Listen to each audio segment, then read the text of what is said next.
Hi, my name is Luke Duckworth, and I want to be teaching you how to edit your footage in Premiere Pro. It's pretty basic, pretty easy. It'll accept an MP4 pretty easily, and that's the basic kind that the already installed camera on your computer will take it in.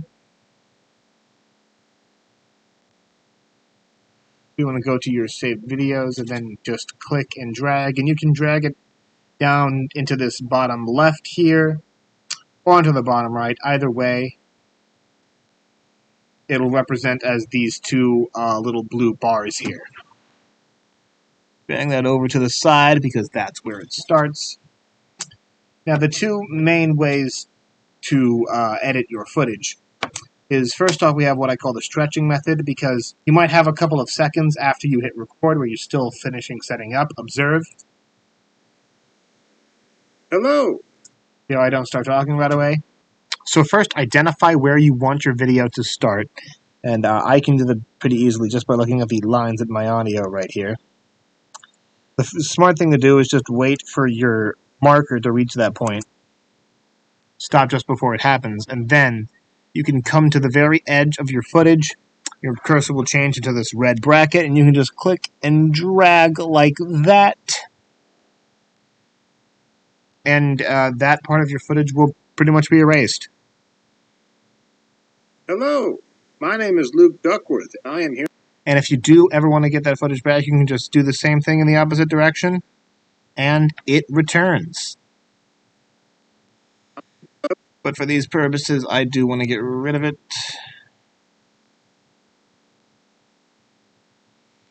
And you can just slide it over to the beginning of the playback.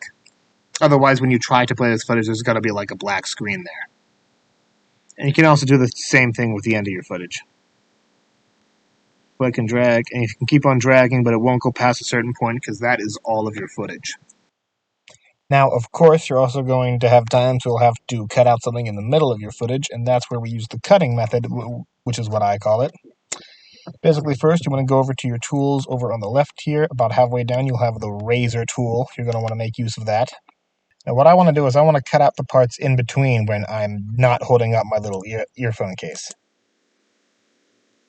This thing. See it right here?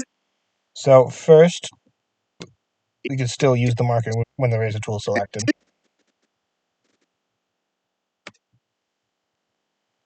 Make sure you're right before where you want to cut.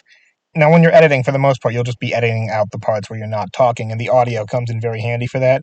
Just look for the flat lines in between the spikes, and take your razor tool, and if you can line it up with your marker, it'll kind of go transparent, and that's a good way of judging where you want to cut. And then cut again. And then once you make the appropriate cuts, you're going to want to go back to the selection tool, so you can select the part you don't want. It'll light up white. Press the delete button on your keyboard, and it's gone. And then from there, you want to slide the marker so it doesn't interfere, and then just slide the remaining footage over to complete it. I am here to let you know that I own this thing. Perfect. Now, sometimes you might want to make an edit that's too small for you to really click on, like that's just seconds after each other. Let's cut out this little pause just before I start talking again. So it's cool, and it's not really easy for me to really get in there inside that little line. So what you want to do is you want to go down to the bottom here, this little bar with the two circles, and you want to just grab, and you can stretch it to make it longer or make it shorter. We want to make it longer so that we can get in there, select it, delete it, pull it. That's a very small edit we can do. Raycon earbud.